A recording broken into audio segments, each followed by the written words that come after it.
Hello बच्चों, good morning.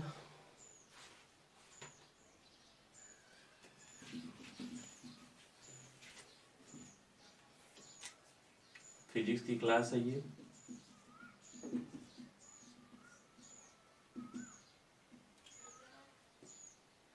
Last class में हम लोग पढ़े थे विद्युत द्विध्रुव और विद्युत द्विध्रुव के बाद उसकी परिभाषा देखे थे। उस पर फिर डेरिवेशन भी हुआ था। विद्युत द्विध्रुव किसके लिए? जब उस बिंदु पर जो बिंदु विद्युत द्विध्रुव के क्या हो, अक्ष पर हो, उसके लिए डेरिवेशन देखा गया था। और उसके लिए विद्युत क्षेत्र ई का मान आया था 2p/4πε0 r³। इतना आया था विद्युत क्षेत्र का मान। किसके लिए था ये? जब वह बिंदु कहाँ पर था? अक्ष पर स्थित था। आज हम लोग देखेंगे क्लास में उसके आगे का सेकेंड डेरिवेशन। हेडिंग बना लीजिएगा। अक्षीय स्थिति में कल देखा गया था। आज देखेंगे हम लोग निरक्षीय स्थिति में।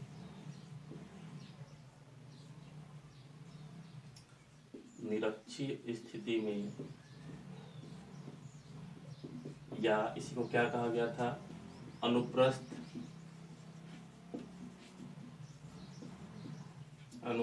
स्थिति में द्विध्रुव के कारण वैद्युत द्विध्रुव के कारण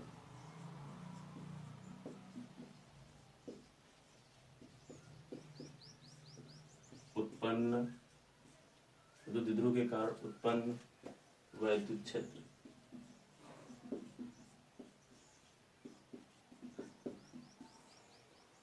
ठीक है, ये चीजें देखी गई थी। आज जो है डेरिवेशन में ये देखेंगे। इसके लिए डायग्राम है। जैसे उसका था अक्षीय स्थिति के लिए डायग्राम था, ऐसे इसका भी निरक्षीय स्थिति के लिए डायग्राम है। डायग्राम को अच्छे से समझिएगा।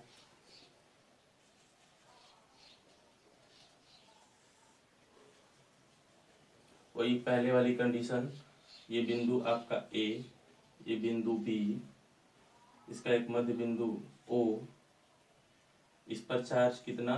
प्लस क्यू, इस पर चार्ज कितना? Minus Q. ठीक है, और इनके बीच की दूरी कितनी? 2l।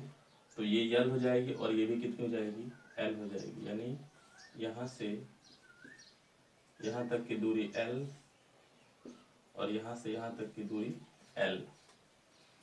ठीक है। निरक्षीय मतलब होता है, वो था अक्ष, मतलब क्या किया गया था? इसी को आगे बढ़ा करके अक्ष पे खींचा गया था। लेकिन निरक्षीय में क्या करेंगे? इससे हट करके एक दूसरा पॉइंट लेंगे, है ना? इससे हट के एक दूसरा पॉइंट लेंगे। मान लीजिए ये इससे ठीक लंबवत, है ना? इससे ठीक लंबवत, है ना? मान लेते हैं बिंदु P, और इस बिंदु P पर निकालना है विद्युत क्षेत्र का मान। ये क्या हो गया? निरक्ष हो गया। निरक्ष मतलब होता है अक्ष से हट करके, अक्ष से हट गया। और ये पहले वाला क्या था? अक्षीय स्थिति था। यहाँ पर निकालना है हमें विद्युत क्षेत्र का मान। ठीक है, तो क्या करेंगे? वही पहले वाला काम जो अक्षीय स्थिति के लिए किया गया था। इस आवेश के कारण यहाँ पर निकालेंगे विद्युत क्षेत्र, इस आवेश के कारण यहाँ पर निकालेंगे विद्युत क्षेत्र, और दोनों को क्या कर देंगे? सदिश योग निकाल देंगे उनका। ठीक है, तो पहले देख लेते हैं। इसको यहाँ से मिला देते हैं, इसको भी यहाँ से मिला देते हैं। ठीक है, ये O से जो बिंदु P है, इसकी दूरी हम मान लेते हैं r, है ना? पहले क्या था? यहाँ से यहाँ तक की दूरी r मानी गई थी। O से अब बिंदु P की दूरी क्या मान ली गई? r। ठीक है, इसके बाद अब जो A से प्लस के कारण जो विद्युत क्षेत्र होगा किधर होगा? बाहर की ओर। यानी ये इधर से किधर होगा? बाहर की ओर, है ना? ये आपका क्या हो गया? EA। और इसके कारण किधर होगा? अंदर की ओर। यानी होना चाहिए ऐसे, लेकिन बाहर की ओर होता, जब प्लस होता तब ये माइनस आवास, इसलिए किधर होगा? इधर नीचे की ओर। ठीक है, इसके बाद क्या करेंगे? ये जो आपका ये है, ये कोण, एक कोण पर है। हम लोग पढ़े हैं फिजिक्स में क्लास 11th में, क्या? सदिशों का वियोजन। इसको क्या किया जाएगा? इस वाले वेक्टर को, इस दोनों वेक्टर को इसके सदिशों में वियोजित घटक में, इसके सदिशों घटक में तोड़ा जाएगा। यानी इस तरह से ये घटक हो गया आपका लंबवत घटक,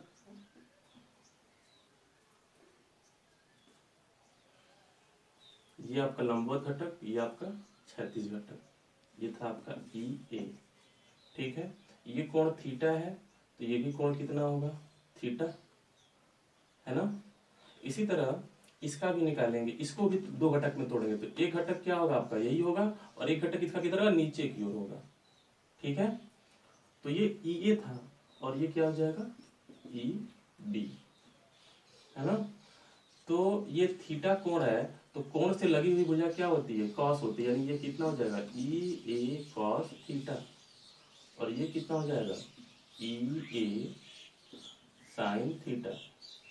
इसी तरह ये कितनी हो जाएगी, ई बी साइन थीटा नीचे की ओर, और ये कितना हो जाएगा, ई, ये वाला इसके कारण, ये वाला ये भी कोण थीटा होगा, ये वाला भी कोण थीटा ही होगा, तो ये भी कितना हो जाएगा, तो दिखा लेना इसको कोई theta, E B cos theta.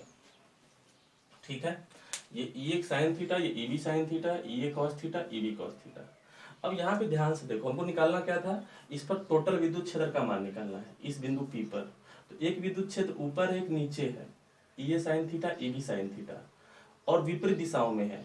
विपरीत दिशाओं में है, दूसरे को क्या, ये क्या हो जाएंगे, दूसरे को कैंसिल कर देंगे, निरस्त हो जाएंगे। विपरीत दिशाओं में है ना, ये ऊपर ये नीचे, तो वेक्टर अगर अपोजिट डायरेक्शन में तो क्या कैंसिल हो जाता है। कैंसिल हो जाने के पीछे कारण ये भी है, जितना मान ई ए का होगा उतना मान ई बी का भी होगा। ई ए का मान कितना होगा, ई ए का मान होगा जो निकाला गया था विद्युत क्षेत्र का मान, विद्युत क्षेत्र की तीव्रता का मान कितना था, 1/4πε0 के R Q upon R square. इसका भी इतना ही होगा, इसका भी इतना ही होगा, दोनों परिमाण में बराबर, एक वेक्टर ऊपर एक वेक्टर नीचे, क्या कर देंगे, कैंसिल कर देंगे, क्या हो जाएगा, 0 हो जाएगा। तो बच क्या गया, केवल ये बच गया।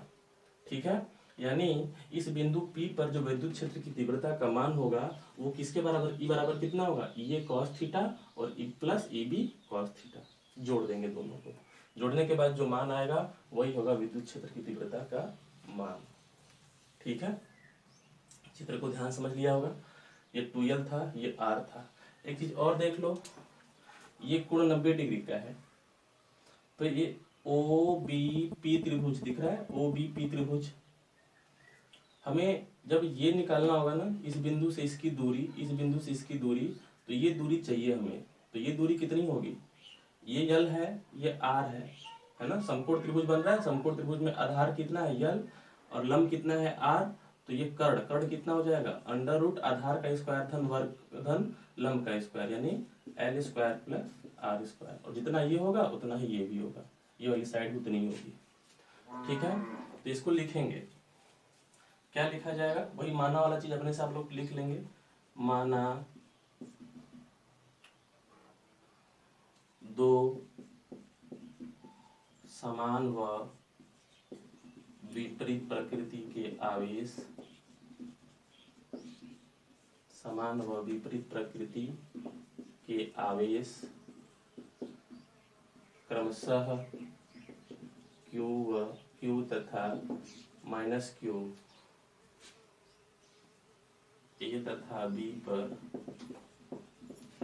स्थित हैं, जिनके बीच की दूरी 2L है।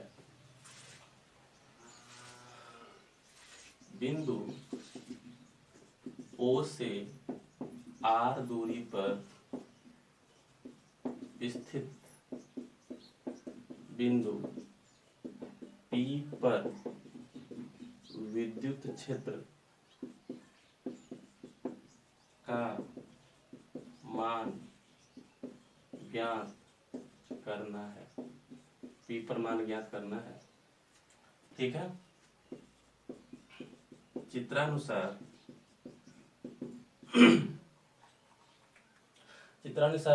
BP बराबर AP बराबर अंडर रूट कितना, L square plus R square. ठीक है, L square plus R square. और चित्र में सब कुछ क्लियर है, तो ये चीजें लिखनी जरूरी नहीं है। आप लोग सीधे क्या निकालेंगे, चित्रानुसार यहाँ पे लिख करके परिणामी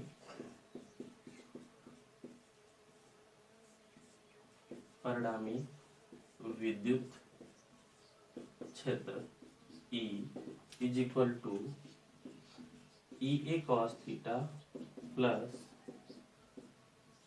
EB cos थीटा। EA का मान कितना होगा? EA का मान होगा प्लस धन आवेश के कारण है, तो कितना हो जाएगा? Q अपान 4 पाई अपसाइलन 0 K, है ना। और इनके बीच की दूरी r स्क्वायर, तो r कितना है? ये है under root L square plus R square, under root L square plus R square. इतना क्या? Cos theta. ये तो EA का मान होगा और कॉस थीटा। इसी तरह इसका EB का मान लिखेंगे, तो EB का मान कितना हो जाएगा? EB का भी मान हो जाएगा Q अपान, माइनस Q आप तो लिखेंगे नहीं, अब इसका परिमाण तो प्लस ही होगा, Q अपान 4 पाई एप्सिलॉन 0 के under root L square plus R square, और ये भी कितना? Cos theta. ठीक है, ये लिख लिया। इसके बाद मैं ये मिटा रहा हूं,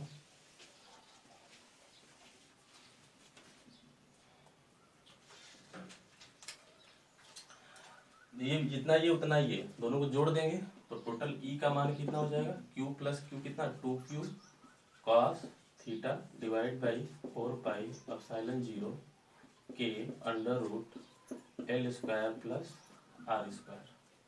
ठीक है, और इसके बाद समीकरण एक बना लीजिएगा। अगर ये कोण थीटा है तो इस त्रिभुज में OPA त्रिभुज OPA में cos theta is equal to, ठीक है, ये कॉपी कर लीजिएगा, नीचे भी जरूरत पड़ेगी जगह की। तो cos theta is equal to क्या हो जाएगा? आधार बटाए कर्ण। आधार कितना है? यल। कर्ण कितना है? ये ना कर्ण under root L square plus R square, तो कितना हो जाएगा? L upon under root L square plus R square. इसका मान समीकरण 1 में भर दो, तो समीकरण 1 से E इज इक्वल टू कितना हो जाएगा? 2Q अपान 4 पाई एप्सिलॉन 0 के कॉस थीटा का मान L, और ये तो यहाँ पे नीचे ये लिखते पहले L square plus R square into, और इसका होल स्क्वायर था ना, आर स्क्वायर, तो आर का मान ये होगा, इसका होल स्क्वायर करना है ना। नीचे जो है क्या कर लीजिएगा, दोनों जगह में होल स्क्वायर कर लीजिएगा। होल स्क्वायर करेंगे तो कर्डी से होल स्क्वायर क्या हो जाएगा? हट जाएगा, तो ये होल स्क्वायर हट जाएगा ना, कर्डी से होल स्क्वायर हट जाएगा, तो ये क्या हो जाएगा? L square plus R square. ये वाला मान कॉस थीटा का मान यहाँ से रख देंगे, कितना हो जाएगा? L upon under root L square plus R square. ठीक है, E इज इक्वल टू, इसको क्या लिख लेंगे? Q इंटू 2L लिख सकते हैं, 2Q इंटू एल जाएगा, Q इंटू 2L, बात एक ही है। 4 पाई एप्सिलॉन 0 के L square plus R square, और ये रूट है उसका पावर के रूप में, रूट को क्या लिखते हैं हम लोग? 1/2 ना, तो ये 1/2। ठीक है, Q इंटू 2L कितना क्या था याद है? विद्युत द्विध्रुव आघूर्ण। P बराबर ये था ना, तो P बराबर, चूंकि P बराबर Q इंटू 2L, ठीक है, इसलिए E इज इक्वल टू हो जाएगा, इसका मान रख देंगे P divide by 4 pi epsilon 0 K, है ना, और ये पावर 1 और ये पावर 1/2 जुड़े कितना हो जाएगा? पावर 3/2, यानी L square plus R square की पावर 3/2। फिर वही काम जो कल किया गया था, क्या? R is greater than L, क्योंकि R is greater than L, इसलिए E इज इक्वल टू क्या हो जाएगा? P अपान 4 पाई एप्सिलॉन 0 के, इसको छोड़ देंगे, एल स्क्वायर को छोड़ देंगे तो केवल क्या बचा? ये बचा आपका आर स्क्वायर बचा, और उसकी पावर कितनी? 3/2। 2 से 2 कैंसिल, 3/2 और यहाँ पे स्क्वायर तो कैंसिल, तो क्या बचेगा? R³ बचेगा। देख लीजिए सर, स्क्रीनशॉट ले लीजिए।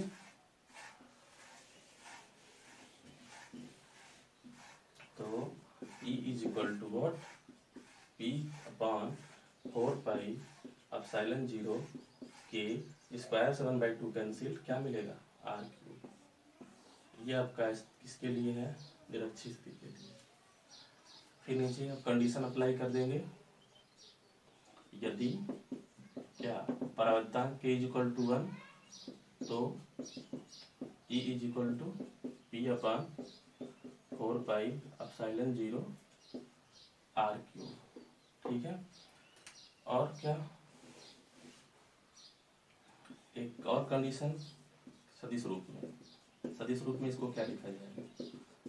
सदिश रूप में दिशा आती है ना, तो देखो इसको लिखा जाएगा सदिश रूप में minus P upon 4 pi epsilon 0 R cube. Minus क्यों लिया गया ये देखो, माइनस इसलिए क्योंकि विद्युत क्षेत्र की जो दिशा है वो किधर है, इस साइड है, यानी किसकी ओर है?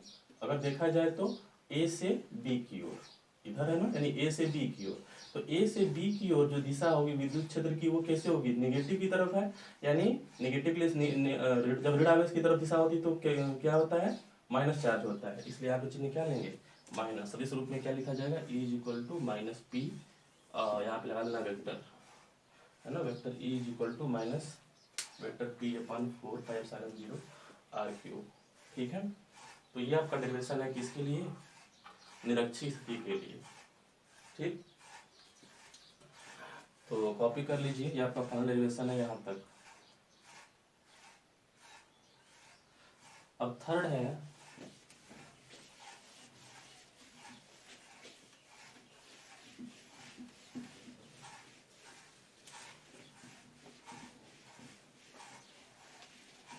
किसी भी स्थिति में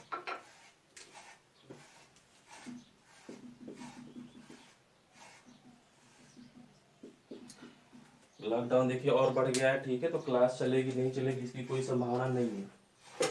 आप लोग जो है ढंग से यहीं से पढ़ाई कीजिए।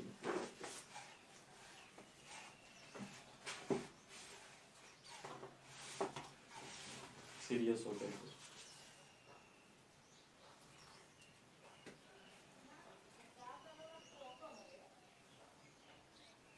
किसी भी स्थिति में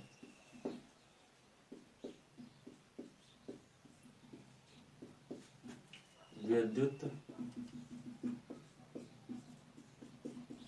द्विध्रुव के कारण उत्पन्न विद्युत क्षेत्र। ठीक है, ये हेडिंग है थर्ड पॉइंट, जो लास्ट हेडिंग थी इसके लिए। ठीक है, चित्र वही है, मिलता जुलता उसी से उसी तरह।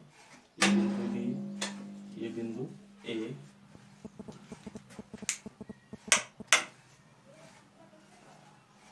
ठीक है, ये बिंदु ए, ये बिंदु बी,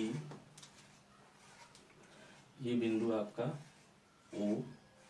अब कह रहा है किसी भी स्थिति में, एक मिनट देखिए तो इसी अक्ष पर, एक देखिए लंबवत। अब किसी स्थिति के लिए क्या करेंगे, यहाँ से कोई एक दूसरे कोई बिंदु पी ले लेंगे जो क्या होगा, किसी कोण पर होगा, है ना, थीटा कोण पर होगा, जो किसी कोण पर होगा। अब हमें इस बिंदु पर निकालना है विद्युत क्षेत्र का मान, और यहाँ पे प्लस क्यू, यहाँ पे माइनस क्यू, दूरी कितनी इसकी 2l, ये दूरी कितनी l, ये भी दूरी l।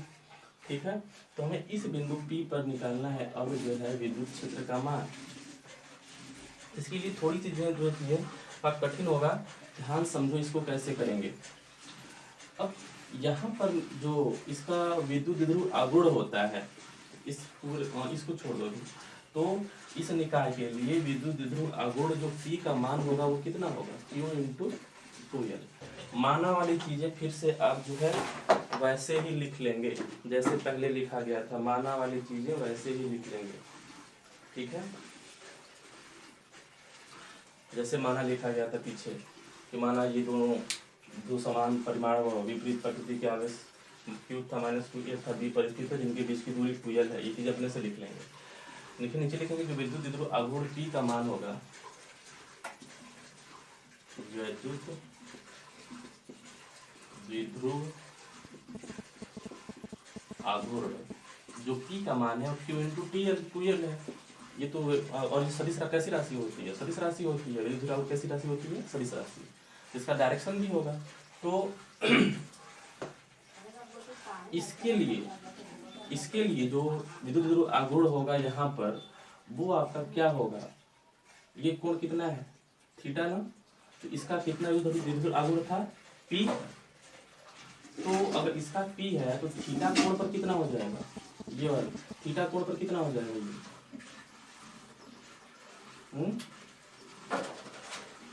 एक सेकंड,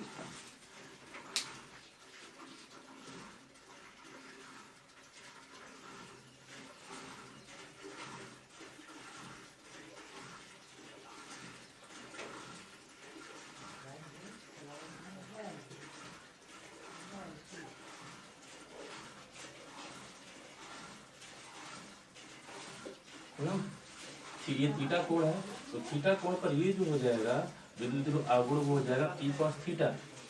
ठीक है, इसका ये कितना था, ये P था, इस अक्ष पे कितना है, P है। तो इस अक्ष से जो थीटा कोण पर जो होगा वो कितना होगा, P cos थीटा। तो और इससे जो लंबवत अक्ष पे होगा, क्या किया जा रहा है, देखो सदिशों का वियोजन कर रहे हैं, सिंपल सदिशों का वियोजन। ये आपका P है, ये कितना है P, ये कितना हो जाएगा P cos थीटा, और ये कितना हो जाएगा P sin थीटा। ठीक है, तो ये P cos थीटा और ये कितना हो गया P sin थीटा। अब इन्हीं दोनों का हमें क्या निकालना है, रिजल्टेंट निकालना है।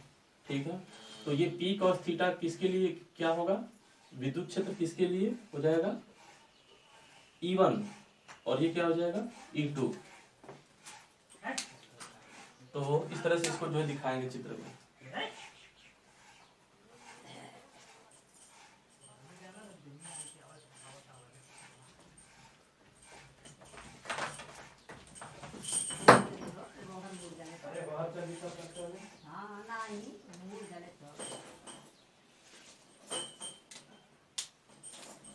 इस बिंदु P पर क्या कहते हैं, P cos थीटा, P पर क्या निकालना है, विद्युत क्षेत्र का मान निकालना है। तो जो ये P cos थीटा होगा, ये P cos थीटा के कारण जो विद्युत क्षेत्र होगा यहाँ पर वो होगा E1, वो कितना होगा E1 होगा।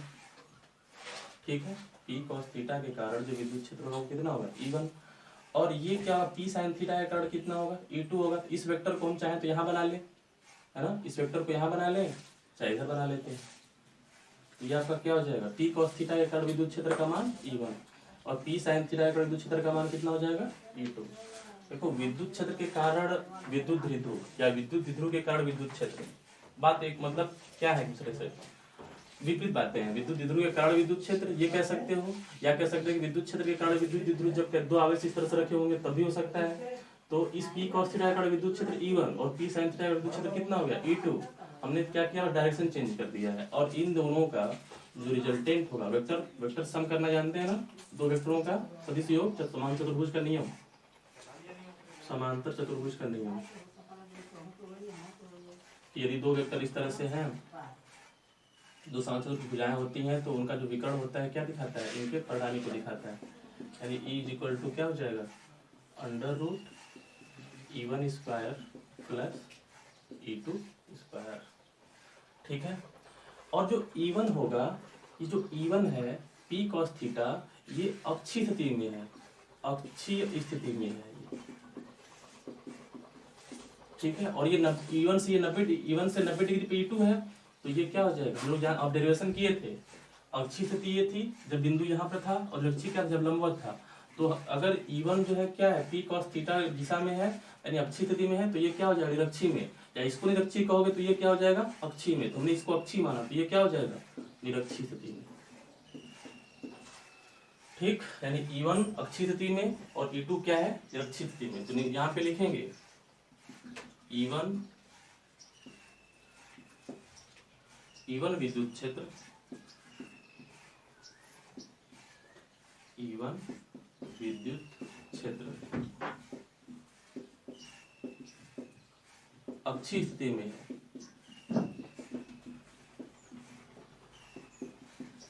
तथा E2 विद्युत क्षेत्र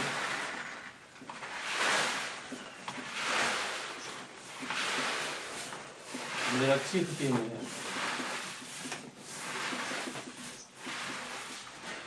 तो अक्षीय स्थिति के लिए विद्युत क्षेत्र का मान कितना था, अभी पीछे डेरिवेशन किए हैं। अक्षीय स्थिति के लिए 2p/4πε0k r3, ठीक है, ये था। और E2 बराबर क्या हो जाएगा यक्षी के लिए P अपन अभी डेरिवेशन किए जस्ट पीछे 4πε0 KR। ठीक है, अब क्या करना है, इनका सदिश योग, यानी जो परिणामी विद्युत क्षेत्र होगा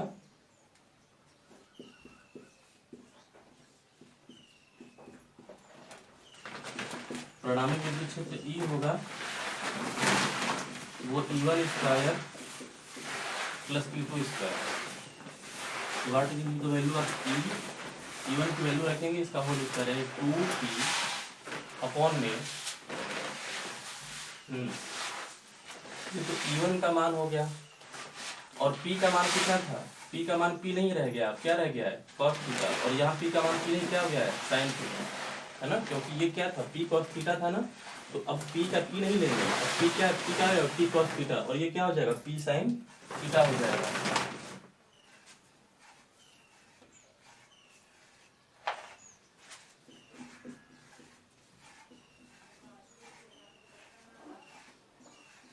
इसका होल स्क्वायर, E1 का होल स्क्वायर था ना, तो इसका क्या कर देंगे होल स्क्वायर, पूरा लिखे होल स्क्वायर, इसका भी नीचे वाले का भी कितना है P/4πε0 के R³ sin थीटा, इसका क्या होल स्क्वायर। इसको हल कर लीजिए, जो इसका मान होगा वही होगा परिणामी विद्युत क्षेत्र का मान।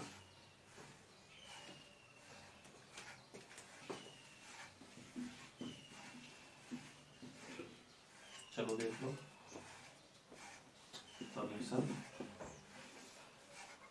2p का होल स्क्वायर करना है तो कितना हो जाएगा 4p² और ये cos स्क्वायर थीटा, नीचे इस पूरे का होल स्क्वायर, तो पूरे का करते नहीं है, बस केवल लिख देते हैं 4πε0 के R³ का, इसका क्या है होल स्क्वायर, प्लस ऊपर कितना है ये इसका ये वाला p² sin स्क्वायर थीटा, इसको भी होल स्क्वायर नहीं करते हैं, केवल लिख देते हैं।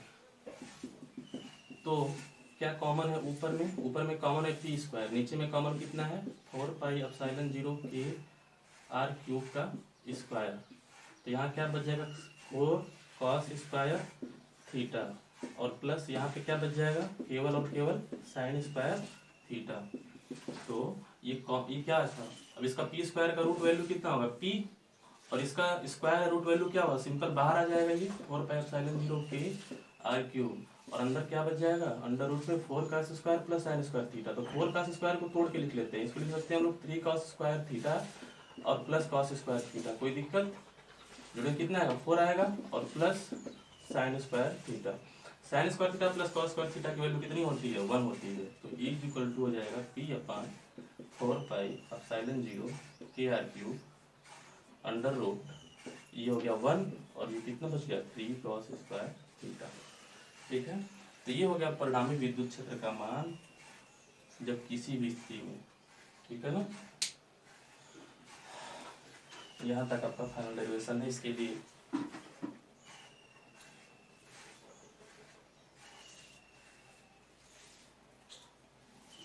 इतना न्यूटन प्रति कूलम, है ना, मात्रा क्या होगा न्यूटन प्रति कूलम।